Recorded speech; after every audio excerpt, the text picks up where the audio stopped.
Hello students, how are you? I hope you all are doing well. Today we are starting a chapter which name is the parliamentary government. Okay, and before starting the chapter we have to know some important terms like what do you mean by legislature? Legislatures means the wing of the government which makes laws for the whole country. Executive, the wing of the government which implements the laws passed by the legislature. And judiciary, the wing of the government which administers justice and decides the disputes of different kind. Okay, bill means a proposal for a new law or a change in an existing law introduced in the parliament. Money bill means a bill which deals with the income and expenditure of the government. Budget means government's financial statement showing its income and future expenditure. Now, what do you mean by ordinance? It means an order issued by the president when the parliament is not in sessions carrying the effect of a law. Vote of no confidence. It means it is a weapon in the hands of the legislators to keep the executive under control by showing that the former have lost faith in the latter and want to remove it by voting. Next is deadlock, a situation where matters have become so complicated that all is at standstill. Adjournment motion. It means suspension of proceedings. Now let's start the chapter with the topic the parliamentary government. Okay, parliamentary government क्या होती है? ठीक है, ये हम इस chapter में पढ़ने वाले हैं. Okay. In a country, the legislature is the supreme body that frames the laws, the executive implements these laws and the judiciary interprets these laws. Okay? तो legislature जो है उसको क्या कहते हैं? पार्लियामेंट कहते हैं. यानी कि legislature जो है supreme body है, okay? जो क्या करती है? law को बनाती है. उसी को क्या कहते हैं? Parliament. The legislature is called the parliament. Okay? On the basis of relation between the executive and legislature. Okay, दो टाइप की गवर्नमेंट होती है on the basis of executive and legislature. एक होती है आपकी पार्लियामेंट्री गवर्नमेंट जिसका बेस क्या था? इंग्लैंड से शुरू हुई थी, ओरिजिनेट हुई थी. ओके, एंड सेकंड कौन से टाइप की गवर्नमेंट है? प्रेसिडेंशियल, जो आपकी शुरू हुई थी, ओरिजिनेट हुई थी यूएसए से. Okay, now parliamentary government is also called cabinet government or we can say responsible government. क्यों कहते हैं? क्योंकि कैबिनेट जहां पर मंत्री मिनिस्टर्स बैठते हैं, ओके, तो वो क्या करते हैं? लॉ बनाते हैं हमारी कंट्री के लिए, काम करते हैं हमारी कंट्री के लिए. तो इसको हम पार्लियामेंट्री गवर्नमेंट को कैबिनेट गवर्नमेंट भी कह सकते हैं. रिस्पॉन्सिबल गवर्नमेंट क्यों कहते हैं? अगर कोई लॉ कंट्री के लिए गलत बना, वो लोग क्या कर रहे हैं? वहाँ से बन के कंट्री को रन कर रहे हैं वहाँ से बैठ के. ओके, तो अगर कोई कंट्री के लिए लॉ गलत बनता है तो इसके लिए रिस्पॉन्सिबल कौन होगा? आपकी गवर्नमेंट ही होगी. Fine, that's why parliamentary government is also called cabinet government और रिस्पॉन्सिबल गवर्नमेंट. नाउ वो हमारी जो कंट्री है इंडिया, हमारी कंट्री में कौन से टाइप की गवर्नमेंट है? एवरीबडी नोज कौन सी गवर्नमेंट है? Presidential? No, it is parliamentary government. क्या रीजन है क्यों हमने प्रेसिडेंशियल गवर्नमेंट नहीं चूज की, हमने पार्लियामेंट गवर्नमेंट चूज की? बिकॉज क्या रीजंस हैं कि हमने पार्लियामेंट्री जो गवर्नमेंट है वो चूज की? फर्स्ट रीजन है, ये गवर्नमेंट क्या है? एक रिस्पॉन्सिबल गवर्नमेंट है, यानी लोगों के लिए काम करती है, लोगों के वेलफेयर के लिए लॉ बनाती है. फाइन, तो वो क्या होगा? उसके लिए रिस्पॉन्सिबल भी रहती है. Fine. Second is it is flexible and it changes according to time. Parliamentary government जो होती है वो फ्लेक्सिबल होती है, उसको हम अकॉर्डिंग टू टाइम चेंज कर सकते हैं. In the cabinet take place often parliament can change the ministry if it does not work according to its wishes. अगर लोगों को लगता है कि जो कैबिनेट है यानी जो ग्रुप ऑफ मिनिस्टर्स है वो उनके अकॉर्डिंग काम नहीं कर रहा तो वो किसी भी टाइम उनको चेंज कर सकते हैं. नेक्स्ट इलेक्शन में उनको वोट नहीं देंगे. Right. Third is, in this system there is a close relationship between the executive and legislature. Most of the bills for legislation are introduced in the parliament by the ministers. Parliamentary government जो होती है इसमें executive और legislature यानी कानून बनाने वाला executive जो उनको इम्प्लीमेंट करेगा उनके बीच में एक क्लोज रिलेशन होता है। एक क्लोज रिलेशन होना बहुत ज़रूरी होता है क्योंकि कोई भी जो कंट्री के लिए बिल पास करना होता है वो यही लोग करते हैं। Fine. Next is, there is harmonious cooperation between the executive and legislature in the form of government which ensures efficiency. इससे क्या रहती है, हमारी गवर्नमेंट एफिशिएंट गवर्नमेंट रहती है। ओके क्योंकि जो एग्जीक्यूटिव और लेजिस्लेचर है वो आपस में एक साथ काम करती हैं तो इससे एफिशिएंसी दिखती है, काम करने की जो क्षमता है वो बढ़ के सामने आती है। Fine. It is always responsive to the public opinion. If the cabinet acts against public opinion, it has to face a downfall. अब पार्लियामेंट्री गवर्नमेंट जो है लोग चूज करते हैं अपने मिनिस्टर्स को, उनसे मिलकर ही पार्लियामेंट बनता है। अगर ये रिस्पॉन्स अच्छा नहीं करती हैं, पब्लिक ओपिनियन जैसे पब्लिक चाहती है वैसे गवर्नमेंट को काम करना होता है। अगर पब्लिक के खिलाफ जाकर कोई ऐसा ये कानून बना देते हैं या कुछ भी ऐसा लेकर आते हैं रूल एंड रेगुलेशन जो पब्लिक को पसंद नहीं आता, तो क्या होता है, इनको डाउनफॉल यानी कि क्या सत्ता से हटना पड़ता है। जैसे आप कई बार पढ़ते होंगे न्यूज़पेपर में कि वो सरकार गिर गई, उसका मतलब क्या होता है कि वो लोगों के अकॉर्डिंग, लोगों की जो एक्सपेक्टेशंस हैं उनके अकॉर्डिंग काम नहीं कर पाई। Okay Next is, such a form of government recognize the opposition which is always ready to criticize the government when it tries to go to the wrong way. Parliamentary government में क्या होती है, बहुत सारी पार्टीज होती हैं। जो party election जीत जाती है उसको क्या कहते हैं, रूलिंग पार्टी। बाकी की जो पार्टी होती है उनको क्या कहते हैं, उनको अपोजिंग कहते हैं, अपोजिशंस कहते हैं। ओके तो पार्लियामेंट्री गवर्नमेंट में क्या होते हैं, अपोजिशन हमेशा क्रिटिसाइज करती रहती है रनिंग गवर्नमेंट को। अगर वो गलत जा रही है, अगर वो कुछ भी गलत कर रही है तो अपोजिशन क्या करता है, गवर्नमेंट को क्रिटिसाइज करता है। ये बहुत ज़रूरी भी होता है क्योंकि अगर ऐसा नहीं होगा तो रूलिंग गवर्नमेंट क्या करेगी, वो अपने अकॉर्डिंग काम करती रहेगी क्योंकि लोगों को इतना नहीं पता होता। लेकिन ऑपोजिशन गवर्नमेंट जो है, ऑपोजिशन पार्टी जो है, उसको सब पता होता है कि गवर्नमेंट को कैसे काम करना चाहिए। तो ये बहुत इंपॉर्टेंट फीचर है। तो अब समझ आया हमारी कंट्री ने पार्लियामेंट्री गवर्नमेंट क्यों चूज़ की है, ताकि हम लोग जो हैं वही गवर्नमेंट बनाते हैं और गवर्नमेंट हमारे लिए ही काम करती है। तो ये बहुत अच्छी गवर्नमेंट है, इसीलिए इंडिया में पार्लियामेंट्री फॉर्म ऑफ गवर्नमेंट को चूज़ किया गया है। Now the next topic is organs of the Indian government. 3 organs हैं। फर्स्ट इज लेजिस्लेचर जो क्या करती है, लॉ बनाती है। ओके एग्जीक्यूटिव, एग्जीक्यूटिव क्या करती है, इन लॉज को इम्प्लीमेंट करती है यानी लागू करती है। Okay and third is judiciary, judiciary क्या करती है, अगर कोई लॉ को फॉलो नहीं कर रहा है या कुछ भी डिस्प्यूट है उसको सोल्व करती है। जस्टिस जो भी आपके high court, supreme court, lower court हैं वो सब किस में आते हैं, जुडिशरी में। तो इस तरीके से हमारी जो गवर्नमेंट है, पार्लियामेंट्री फॉर्म ऑफ गवर्नमेंट, वो काम करती है। Now next is, what do you mean by parliament. Parliament क्या होता है, As India is a federation of states, it has double set of governments, union government and state government. India एक बहुत बड़ी कंट्री है, बहुत सारी स्टेट्स हैं इंडिया में, ठीक है।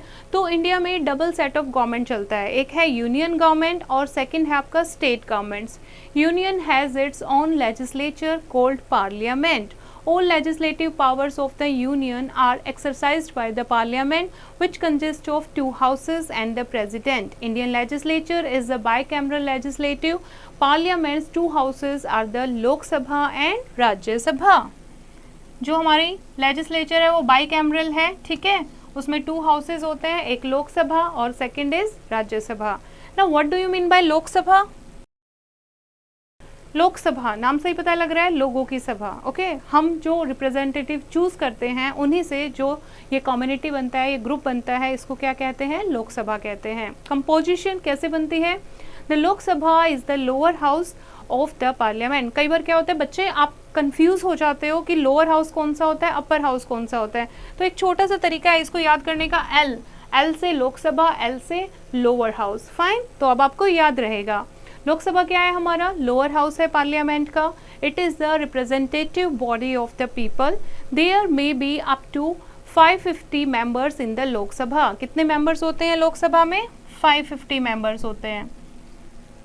इनमें से 530 मेंबर्स जो होते हैं that are directly elected from the states, while 20 members represent the union territories, and the president may nominate 2 members from the Anglo-Indian community. At present there are 545 members in the Lok Sabha. अब कितने member हैं, 545 members हैं लोकसभा में, ठीक है। Maximum कितने हो सकते हैं, 550 तक।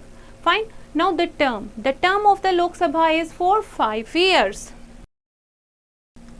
कितने टाइम के लिए होती है लोकसभा, 5 साल के लिए। आपने देखा होगा इलेक्शन होते हैं हर 5 साल के बाद, तो लोकसभा का जो टेन्योर होता है that is of 5 years, but it may be dissolved by the president earlier to.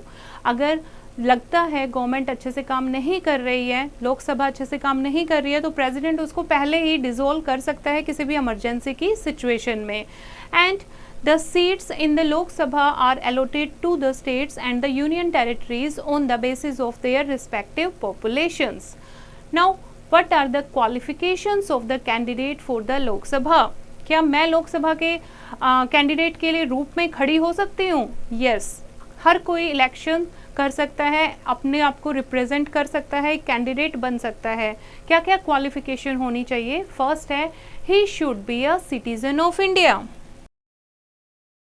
India का सिटीजन होना चाहिए, ठीक है। ये ना हो दूसरे देश में रह रहा है, ठीक है, फॉरेनर है, वो हमारे इलेक्शन क्यों लड़ेगा, उसे हमारी कंट्री के बारे में नहीं पता होगा।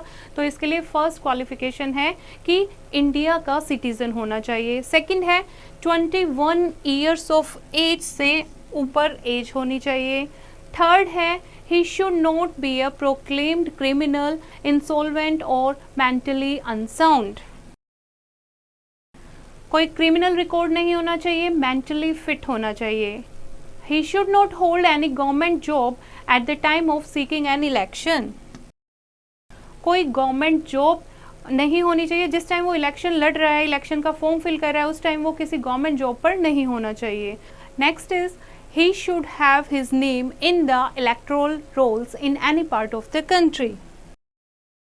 और पूरी कंट्री के किसी भी पार्ट में उसका जो नाम है वो इलेक्टोरल रोल्स में होना चाहिए। Fine, a person can contest elections of the Lok Sabha. जिसके पास भी एक क्वालिफिकेशन है वो लोकसभा के जो इलेक्शन है वो क्या कर सकता है, कॉन्टेस्ट कर सकता है। Fine, now next is what do you mean by elections.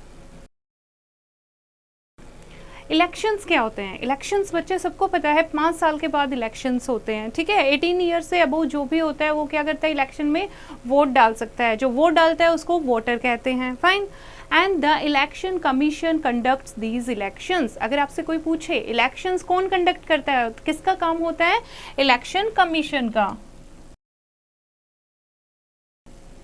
The election commission conducts the elections. For the purpose of elections, the country is divided into electoral units, जिसको क्या कहते हैं, constituencies कहते हैं। ओके, तो constituencies जो है वो बेस्ड होती है पॉपुलेशन पर कि कहाँ की पॉपुलेशन कितनी है, कितनी कॉन्स्टिट्यूएंसी होनी चाहिए कंट्री में। वोटिंग जो होती है वो सीक्रेट बैलेट के थ्रू होती है। सीक्रेट बैलेट क्या होता है, एक ऐसा बॉक्स होता है जिसपे सारे जो भी पार्टीज होती हैं सबके सिंबल बने होते हैं और वो सीक्रेट होता है। एक सीक्रेट रूम सा बनाया जाता है, एक पार्टीशन बनाया जाता है जिसमें आप वोट डाल सकते हो। किसी भी जो मार्क है, कोई भी जो सिंबल है उसको प्रेस कर सकते हो और ये किसी को भी नहीं पता लगेगा कि आपने किसको वोट दिया है। तो इसको कहते हैं secret ballot. Fine, a voter must be an adult citizens of India, और एडल्ट सिटीजन ही वोट डाल सकते हैं। वोटर जो मैंने आपको बताया, जो भी वोट डालता है वो वोटर कहते हैं। अडल्ट मतलब 18 ईयर से above. And the provisions of symbols help illiterate voters to identify the candidates. Symbol क्यों बने होते हैं? सिंबल बहुत इंपॉर्टेंट होते हैं किसी भी पार्टी के लिए, क्योंकि जो पढ़े लिखे लोग नहीं हैं ताकि वो सिंबल से रिकॉग्नाइज कर सके कि वो किसको वोट डाल रहे हैं। जैसे सब जानते हैं lotus is the symbol of BJP, okay, hand is the symbol of Congress. तो इस तरीके से जो इलिटरेट होते हैं वो भी वोटिंग कर सकते हैं। Nowadays voting is done by a done by a voting machine containing the name of the candidates along with their symbols. The voter has to press the button of the name of the candidate of his choice. Next is who is called the speaker. Speaker कौन होता है? After elections, the member of the Lok Sabha elect from among themselves the presiding officer or speaker of the Lok Sabha. The speaker is generally from the ruling party, but once elected as the speaker, he has to act impartially. Okay? जो speaker होता है वो ruling party से ही एक member होता है, उसको elect किया जाता है in the form of speaker. जब वो स्पीकर बन जाता है तो उसको इम्पार्शली, ये नहीं है कि रूलिंग पार्टी से है वो तो उसी की बात मानेगा. ओके तो ऐसे नहीं करना है. जब वो स्पीकर बन जाता है तो उसको इम्पार्शली एक्ट करना है. In his absence the deputy speaker conducts the proceeding of the house. और जब वो एब्सेंट होता है तो उसके एब्सेंट में डिप्टी स्पीकर होता है जो उसके काम को कैरी ऑन करता है. The deputy speaker generally belong to the opposition party. और जो डिप्टी स्पीकर होता है वो बेसिकली अपोजिशन पार्टी से होता है. स्पीकर रूलिंग पार्टी से और डिप्टी स्पीकर अपोजिशन पार्टी से. Okay now functions of the speaker. क्या क्या काम करता है स्पीकर? स्पीकर क्या करता है? First is he presides over the meetings of the Lok Sabha and maintains discipline in the house. जो भी मीटिंग होती है लोकसभा में वो कौन करता है? वो अलाइन करता है स्पीकर. और पूरे हाउस में जैसे बहुत सारे जो मिनिस्टर हैं वो आपस में बात करते हैं, बहस हो जाती है, तो डिसिप्लिन बनाए रखना भी किसका काम होता है? स्पीकर का. He allows time to the members to speak in the house. One by one सबको टाइम मिल सके हाउस में बोलने के लिए, इसलिए वो टाइम अलाउड करता है. He can adjourn the meetings of the Lok Sabha. किसी भी टाइम लोकसभा की मीटिंग को वो एडजॉर्न यानी खत्म कर सकता है, भंग कर सकता है. रिजोल्यूशन ऑफ और bills can be moved only with his permission. अगर कोई बिल है वो मूव कराना है, कोई भी रिजोल्यूशन है तो उसकी परमिशन जरूरी होती है. He calls for vote on the bills as well as on other motions. अगर कोई भी जो आपकी लोकसभा है उसमें कोई बात हो रही है, ठीक है, कोई भी ऐसा ओपिनियन आता है, लोगों को अपना ओपिनियन देना होता है या वोटिंग करनी होती है, तो वो वोटिंग के लिए सबसे बोलता है, अनुरोध करता है. He presides over joint sessions of both the houses. Lok Sabha Rajya Sabha अगर दोनों का जॉइंट सेशन लेना है तो उसको कैरी ऑन भी कौन करता है? स्पीकर करता है. He decides whether a particular bill is a money bill और नॉट. ठीक है, एक मनी बिल होता है, एक ऑर्डिनरी बिल होता है. तो स्पीकर डिसाइड करता है कि जो ये पर्टिकुलर बिल है ये मनी बिल है या नहीं है. Next is he can suspend a member from the house for misconduct. अगर कोई मेंबर मिसकंडक्ट करता है, कोई उसकी बात नहीं मानता, जोर जोर से चिल्ला रहा है लोकसभा में, तो वो किसी भी मेंबर को सस्पेंड कर सकता है. He appoints various parliamentary committee and guide them in their work. और भी पार्लियामेंट्री कमेटीज जो होती हैं उनको अपॉइंट करता है और उनको गाइड करता है कि किस तरीके से उन्हें काम करना है. He safeguards the privilege of the members of the house. जो भी मेंबर्स ऑफ द हाउस होते हैं उनके जो भी प्रिविलेज हैं उनकी सेफगार्ड करता है. He can adjourn the house if it lacks quorum. It means that he cannot conduct business unless 1/10 of the members are present. अगर कम मेंबर प्रेजेंट होते हैं तो वो उसको जो मीटिंग होनी होती है उसको ख़त्म भी कर सकता है कि ये मीटिंग अब नहीं रखनी है क्योंकि मेंबर कम है. ओके नाउ ही अलाउज और disallows a member to put a question during the question hour. अब डिस्कशन जब होती है फिर एक क्वेश्चन आवर होता है, ओके, पार्लियामेंट के सेशन में, तो वो किसी भी मेंबर को अलाउ या डिसअलाउ कर सकता है. अगर कोई रेज हैंड करता है कि मुझे क्वेश्चन पूछना है तो ये स्पीकर की मर्जी है, उसे बोलने देना है या नहीं बोलने देना है, अलाउ करना है या नहीं करना है. Okay next is he admits various motions for adjournment और no confidence motion etcetera. And he has a casting vote in case of a deadlock. Okay, now next is Rajya Sabha. Rajya Sabha कैसे बनती है? राज्यसभा और the council of states is the upper house. Lok Sabha lower house, LL याद रखोगे आप, और राज्यसभा क्या है? Upper house of the parliament. It has a maximum strength of 250 members. कितने मेंबर्स होने चाहिए? 250 मेंबर्स होने चाहिए, maximum 250 members. Okay Of these, 238 members represent the states and the union territories and 12 members are nominated by the president. और जो 12 members nominate होते हैं, अलग अलग पोर्टफोलियोज होते हैं इनके, वो हम आगे डिस्कस करेंगे. Okay, these nominated members include distinguished individuals from the fields of art, literature, science, technology, social services etcetera. At present the Rajya Sabha has 245 member. 233 of them are elected members while 12 members are nominated, जिनको president nominate करता है. अभी हमने discuss किया. Fine. Rajya Sabha is a permanent house unlike Lok Sabha. It can not be dissolve. Rajya Sabha जो है वो permanent house है, लोकसभा की तरह नहीं है कि कभी भी डिसोल्व कर सके. 1/3 of its members retire every 2 years and elections are held for the vacant seats. हर 2 साल के बाद कुछ मेंबर्स को रिटायर कर दिया जाता है. 1/3 ऑफ द टोटल मेंबर्स. ठीक है, उसकी जगह क्या होते हैं, दोबारा से वैकेंट सीट के लिए इलेक्शंस होते हैं. The election is to Rajya Sabha is indirect. That is all the voters do not cast their votes. यानी जो हम वोटिंग करते हैं वो कौन से कैंडिडेट के लिए करते हैं, लोकसभा के जो मेंबर होते हैं उनके लिए. राज्यसभा के जो कैंडिडेट होते हैं वो इनडायरेक्टली इलेक्ट होते हैं. ठीक है, जो लोकसभा के मेंबर हैं वो उनको इलेक्ट करते हैं. Each member of the Rajya Sabha is elected for a term of 6 years. उसमें लोकसभा में कितने टर्म के लिए होता है, 5 year के लिए, राज्यसभा में 6 years के लिए. The Vice President of India presides over the Rajya Sabha. He is the ex officio chairman of the Rajya Sabha. His functions are almost similar to those of the Speaker of the Lok Sabha. उसमें लोकसभा में क्या होता है, speaker होता है. ठीक है, जो हेड होता है, एक तरीके से हम बोल सकते हैं. तो इसमें कौन होता है, इसमें होता है वाइस प्रेसिडेंट. ओके, और वाइस प्रेसिडेंट के वही फंक्शंस होते हैं सेम जो हमने स्पीकर्स के पढ़े. इन हिज एब्सेंस, अगर वो एब्सेंस होता है वाइस प्रेसिडेंट, तो उसके एब्सेंस में जो डिप्टी चेयरपर्सन होता है, that is who is an elected member of the Rajya Sabha presides, वो आगे कैरी ऑन करता है काम को. Okay, a candidate for Rajya Sabha should be a citizen of India. अब राज्यसभा का मेंबर बनने के लिए क्या होना चाहिए, इंडियन सिटीजन होना चाहिए, 30 ईयर से अबव एज होनी चाहिए, और क्वालिफिकेशन सेम है जो लोकसभा का एक मेंबर है उसके लिए जो हमने पढ़ी थी, सेम क्वालिफिकेशन राज्यसभा के मेंबर के लिए बाकी सेम है. Okay, The Rajya Sabha members ensure the interest of the state they represent. They are usually more mature and as such can exercise greater restraint and can guide the member of the Lok Sabha. अब लोकसभा की जो as थी वो 21 से above थी. ठीक है, और राज्यसभा के जो उम्मीदवार हैं उनकी एज 30 ईयर्स अबव है. Fine.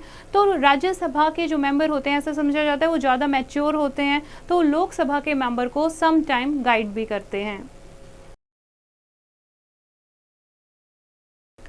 For membership to the Rajya Sabha, a candidate must possess the following qualification. ये हम पढ़ चुके हैं. ठीक है, इंडिया का सिटीजन होना चाहिए, 30 ईयर अबव एज होनी चाहिए, he should not be an proclaimed offender and कोई भी क्रिमिनल केस नहीं होना चाहिए, and he should not hold any office of profit under the government. कोई अपने खुद के प्रॉफिट के लिए गवर्नमेंट के अंडर कोई ऑफिस नहीं होना चाहिए.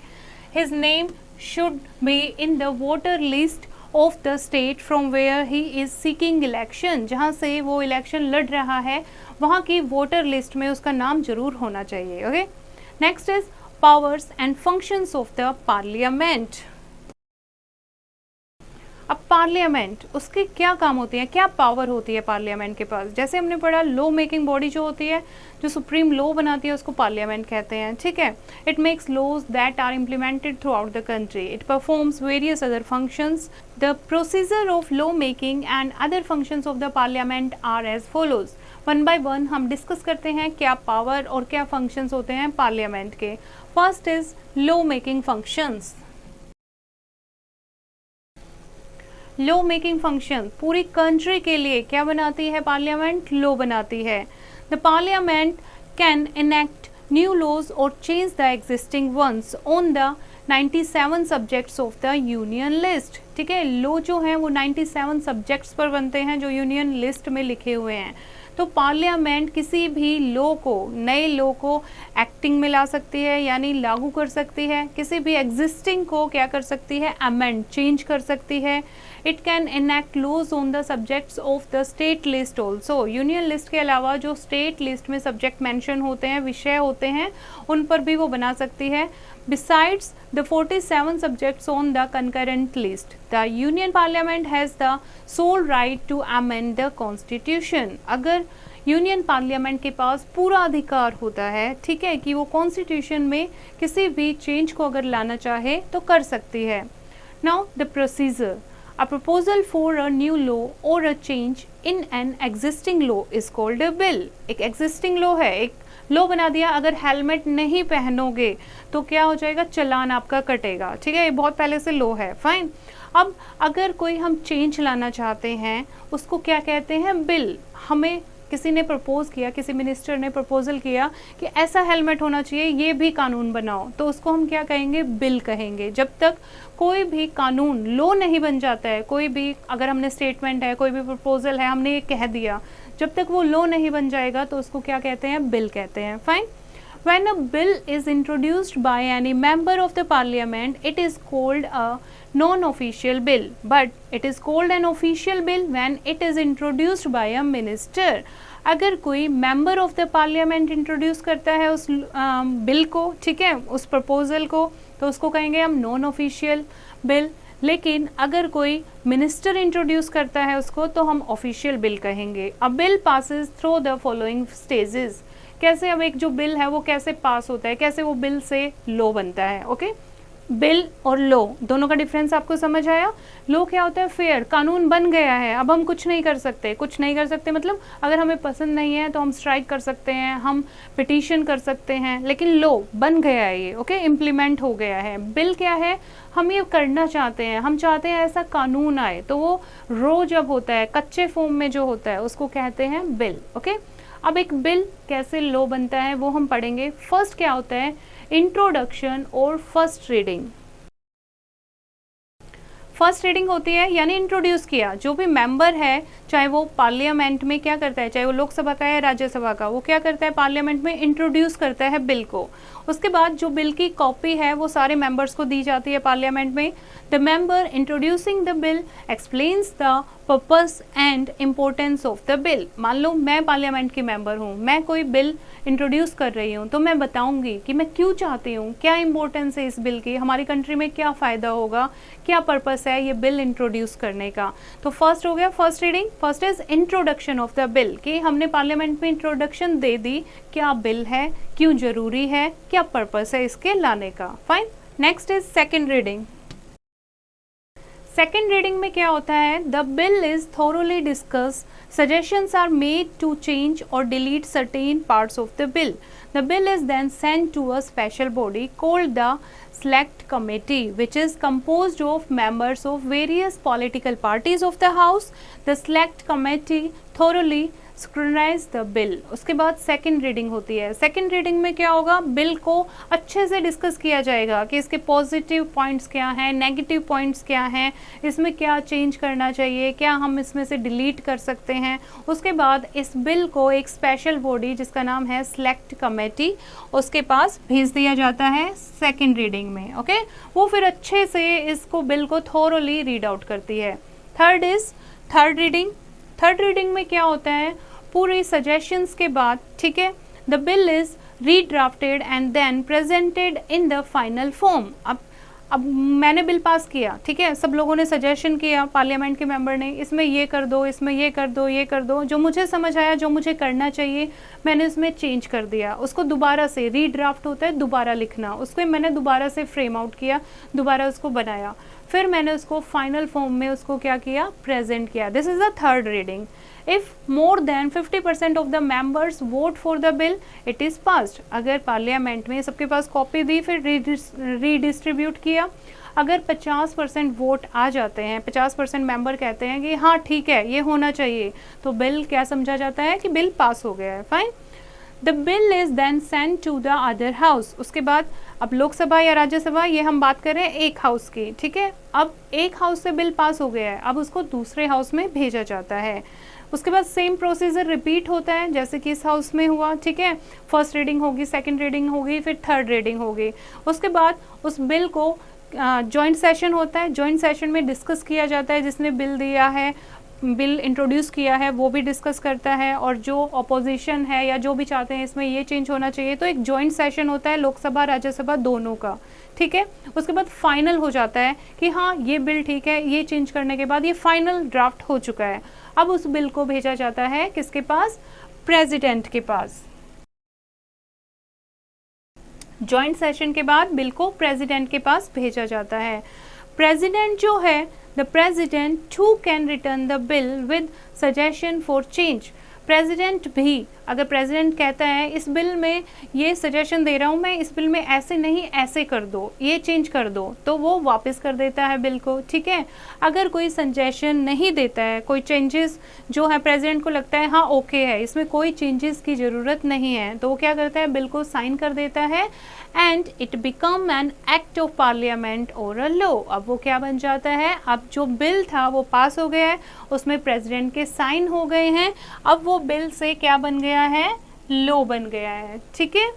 Now what do you mean by a money bill. अब मनी बिल क्या होता है, मनी बिल होता है, ठीक है, बिल अब अलग अलग बिल होते हैं। बिल एक होता है जैसे आपने पढ़ा बिल लॉ बन जाते हैं, तो एक होगा सोशल बिल हो गया, ठीक है, लोगों के लिए, जिसको ऑर्डिनरी बिल कहते हैं कि हेलमेट के बारे में हमें कुछ बताना है या हम चाहते हैं जो ट्रैफिक पुलिस है उसमें ये चेंज लाया जाए, ठीक है, तो ये ऑर्डिनरी बिल हो गया। मनी बिल क्या होता है, मनी बिल होता है जिसमें इनकम और एक्सपेंडिचर ऑफ द गवर्नमेंट को ध्यान से उसमें पॉइंट आउट किया जाता है। It is a bill which deals with the income and expenditure of the government, while an ordinary bill can be introduced in either of the house of the parliament. जो ordinary bill होता है वो किसी भी house में introduce कर सकते हैं, लोकसभा में भी, राज्यसभा में, लेकिन जो मनी बिल होता है वो सिर्फ कहाँ इंट्रोड्यूस कर सकते हैं, only in the Lok Sabha. And the procedure for passing a money bill is similar to that of an ordinary bill। और मनी बिल भी पास करने की सेम स्टेजेस से गुजरना होता है, जैसे एक बिल अभी हमने डिस्कशन किया, procedure to pass the bill, और इसी तरीके से मनी बिल, ऑर्डिनरी बिल दोनों इसी तरीके से पास होते हैं। Fine, now here is an interesting fact, and the interesting facts is the Parliament has enacted the Right to Information Act 2005, which received the President's assent on June 15, 2005 and was notified in the official gazette on June 21, 2005। This happened after a long struggle by the people। okay? तो इस तरीके से आपने देखा कि एक जो right to information act है 2005, जो प्रेसिडेंट एसेंट 15 जून को यानी प्रेसिडेंट के साइन हुए थे, उसके बाद 21 जून को वो ऑफिशियल गैजेट के रूप में नोटिफाइड किया गया था। तो ये जो है आपका information, right to information act, इसको लाने के लिए लोगों को बहुत स्ट्रगल करना पड़ा था। Okay, now other functions of the parliament, the first one is control over governments finance. Okay, government का जो भी फाइनेंस है, यानी यूनियन गवर्नमेंट या फिर हम बात करें स्टेट गवर्नमेंट की, कितना पैसा चाहिए अपने स्टेट के लिए, अपने काम को करने के लिए, तो एक प्रॉपर फाइनेंशियल प्लान बनाना, ठीक है, वो किसका काम होता है, पार्लियामेंट का काम होता है। पार्लियामेंट उसे पास करती है। ओके, बजट जैसे होता है, the budget is the governments financial plan and it shows in detail the income and expenditure of the government. In addition to the budget, a finance bill too is introduced. These financial legislation have to be approved by the parliament। कि budget जो है उसमें parliament पास करता है कि financial legislation जो भी होती है, फाइनेंशियल बिल इंट्रोड्यूस किया जाता है, इसको पास कौन करता है, पार्लियामेंट करता है। इनको चेक भी कौन करता है, कंट्रोल कौन करता है, पार्लियामेंट करता है कि गवर्नमेंट किस तरीके से जो फाइनेंस है उसको यूज कर रही है। Second is control over the executive. The most important function is the control over the executive, which is directly responsible to the parliament for all acts। अब लेजिस्लेचर ने क्या किया, लॉ बना दिए, अब कंट्रोल एग्जीक्यूटिव उसको क्या करेंगे, इम्प्लीमेंट करेंगे, तो इनको कंट्रोल करना बहुत जरूरी है। ये काम कौन करता है, पार्लियामेंट करता है। The members of parliament may ask questions regarding the working of various departments, ministers। अब जो भी लोग काम कर रहे हैं, जो भी आपके एग्जीक्यूटिव में मिनिस्टर्स आते हैं, उनसे एग्जीक्यूटिव यानी जो एग्जीक्यूट करता है, इम्प्लीमेंट करता है, ठीक है, तो जो पार्लियामेंट है वो क्वेश्चन कर सकती है, ये ऐसे क्यों किया, ये अभी तक क्यों नहीं हुआ है, इतने टाइम में ये अभी तक ये काम क्यों किया है। ओके, तो हर तरीके का क्वेश्चन आंसर करने का राइट होता है पार्लियामेंट के पास। And Moreover, the members of the parliament can move an adjournment motion on any urgent matter requiring an immediate attention of the government, जैसे railway accident or a serious tragedy or an event. The members of the Lok Sabha may present a vote of no confidence against a ministry. If the motion is passed, the ministry as a whole must resign. If a bill or an important legislative proposal is defeated in the House, the entire ministry has to resign. Parliamentary is thus the watchdog of the interest of the people and controls the activities of the executive. कि किस तरीके से executive काम कर रहे हैं, ठीक है। तो एक अगर नहीं वो अच्छे से काम कर रहे हैं तो वोट ऑफ नो कॉन्फिडेंस जाता है मिनिस्ट्री को, और मिनिस्ट्री को एकदम से वो हटा भी सकते हैं, या फिर मिनिस्ट्री को अगर वो आंसरेबल नहीं है तो मिनिस्ट्री को, पूरी मिनिस्ट्री को क्या करना पड़ता है, रिजाइन करना पड़ता है। तो पार्लियामेंट के पास ये पावर होती है, पार्लियामेंट एक वॉच डॉग की तरह काम करता है कि लोगों के अकॉर्डिंग, जो लोग चाहते हैं उनके इंटरेस्ट के अकॉर्डिंग जो गवर्नमेंट है, जो एग्जीक्यूटिव हैं वो काम कर रहे हैं या नहीं कर रहे हैं। Next is judicial functions.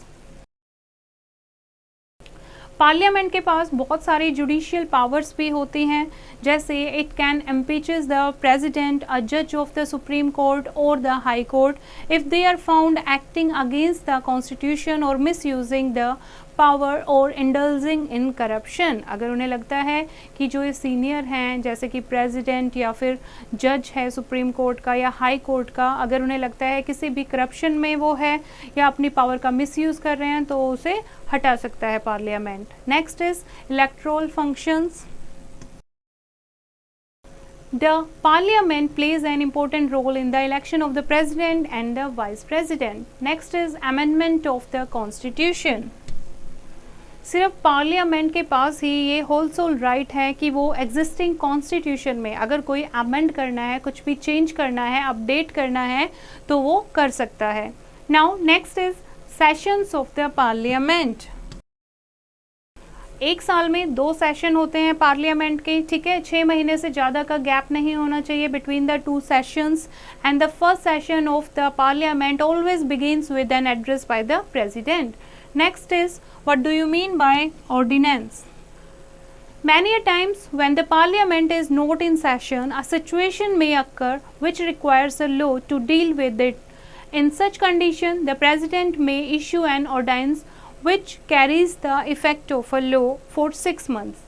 It has to be ratified by the parliament when it meets. अगर पार्लियामेंट किसी भी तरीके से, पार्लियामेंट किसी भी टाइम क्या होता है, पार्लियामेंट एक्टिव नहीं होता है, सेशन में नहीं होता है, तो जो प्रेसिडेंट होता है वो किसी भी लॉ को, किसी भी ऑर्डर को 6 महीने के लिए लागू कर सकता है, ठीक है। तो ये क्या होता है आपका ऑर्डिनेंस, यानी हम बोल सकते हैं इसको एक तरीके से temporary order. Okay, next is relationship between the 2 houses of the parliament. Okay, 2 houses होते हैं, Lok Sabha lower house, Rajya Sabha upper house. तो दोनों के बीच में क्या रिलेशन है? दोनों एक दूसरे के साथ मिलकर काम करते हैं, एक दूसरे के लिए काम करते हैं, एक दूसरे के अपोज भी होते हैं, ठीक है।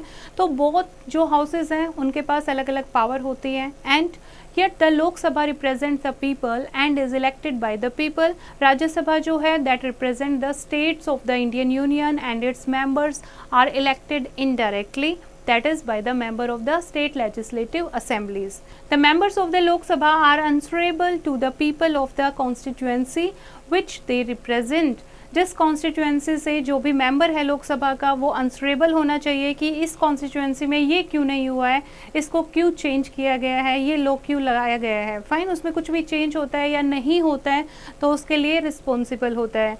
एंड लोकसभा जो है वो हमेशा अपर हैंड होता है उसका पार्लियामेंट में। क्यों होता है? क्योंकि हमारी कंट्री एक डेमोक्रेटिक कंट्री है, लोगों के द्वारा चुनी हुई सरकार है। तो लोकसभा जिसमें हम अपने लीडर खुद चूज करते हैं, तो हमेशा जो पावर है किसके पास ज़्यादा होती है? लोकसभा के पास। फाइन, नाउ वन बाय हम डिस्कस करते हैं। फर्स्ट इज लेजिस्लेटिव मैटर्स, कि आपस में क्या रिलेशन है इनका, कैसे ये काम करते हैं। लेजिस्लेटिव मैटर्स यानी law making matters. There are 2 types of legislative enactments, that is ordinary bills and money bills. An ordinary bill may be introduced by either house and must be passed by both the houses before it is sent to the president for his assent. ठीक है, एक ordinary bill जो होता है वो किसी भी house में इंट्रोड्यूस कर सकते हैं, दोनों हाउस से पास होने के बाद प्रेसिडेंट के साइन के लिए भेजा जाता है, अप्रूवल के लिए भेजा जाता है. And in case a deadlock arises between the two houses over a bill, it is resolved in a joint session of both the houses. अगर कोई डेडलॉक, अगर दोनों के बीच में कोई सोल्यूशन ही नहीं हो पाता कि ये लॉ बनना चाहिए या नहीं बनना चाहिए, ऐसा कुछ हो जाता है, तो एक जॉइंट सेशन होता है जिसमें दोनों हाउस आपस में डिस्कस करते हैं. Obviously the Lok Sabha having more than double membership than the Rajya Sabha has an upper hand in the joint session. अब जॉइंट सेशन में भी लोकसभा के मेंबर ज़्यादा होते हैं, ठीक है, अपर, और जो आपकी राज्यसभा है उसके मेंबर कम होते हैं, तो हमेशा लोकसभा के पास ज़्यादा पावर होती है. तो जॉइंट सेशन में भी ज़्यादा पावर किसके पास होती है? लोकसभा के पास. Rajya Sabha virtually has no powers. The money bill originates only in the Lok Sabha. अब मनी बिल जो कि इंपॉर्टेंट बिल है गवर्नमेंट के लिए, वो हमेशा किस में इंट्रोड्यूस किया जाता है? लोकसभा में इंट्रोड्यूस किया जाता है, ठीक है. And the Rajya Sabha can not make a change in it against the will of the Lok Sabha. अगर राज्यसभा उसमें कुछ चेंज करना चाहती है मनी बिल में, तो लोकसभा की परमिशन के बिना वो नहीं कर सकती. It can simply delay a money bill. वो क्या कर सकती है? अगर कुछ भी नहीं करना है तो सिर्फ 14 डेज तक उसको होल्ड कर सकती है बिल को. अगर 14 डेज तक राज्यसभा कोई आंसर नहीं करती है तो उस बिल को ऑटोमेटिकली राज्यसभा के द्वारा पास माना जाता है, ठीक है. Next is control over the executive. तो both the houses have equal rights of asking questions or bringing in various motions against the government. Only Lok Sabha has the upper hand. वो हम पढ़ चुके हैं. काउंसिल ऑफ मिनिस्टर्स होती है लोकसभा के पास, तो वो रिस्पॉन्सिबल होती है एग्जीक्यूटिव को कंट्रोल करने में. ओके, अगर उसे लगता है कि एग्जीक्यूटिव अच्छे से काम नहीं कर रही है, तो if the Rajya Sabha passes a vote of no confidence the government is not obliged to resign. अगर आपने पहले भी पढ़ा था, ठीक है, लोकसभा अगर नो कॉन्फिडेंस का पास करती है, ठीक है, तो उनको क्या करना होता है? गवर्नमेंट को, पूरी मिनिस्ट्री को रिज़ाइन करना पड़ता है.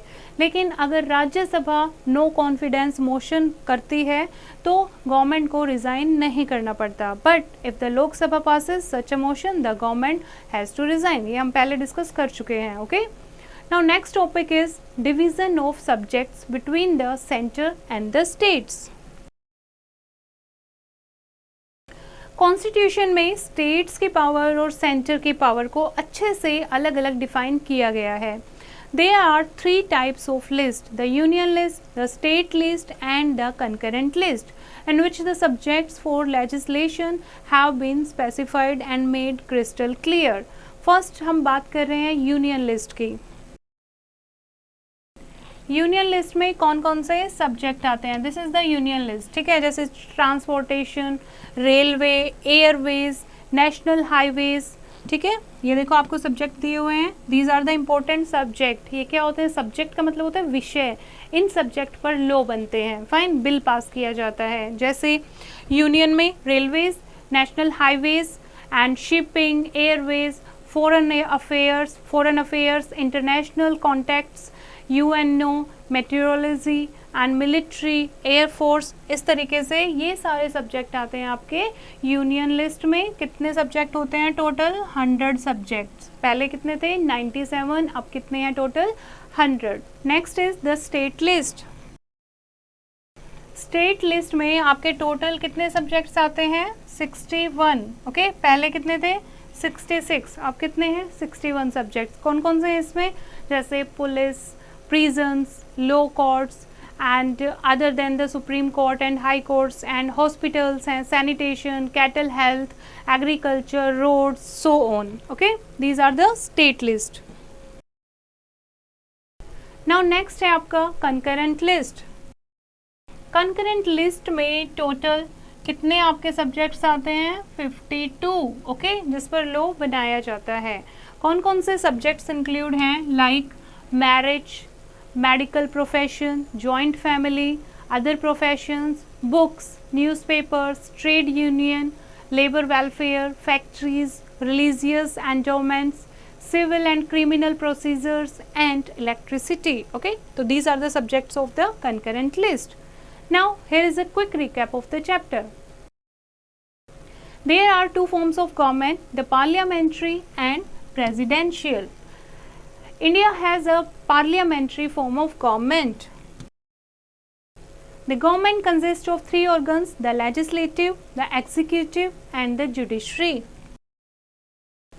The union legislature is called the parliament. It consists of the president and the two houses of parliament, the Lok Sabha and the Rajya Sabha.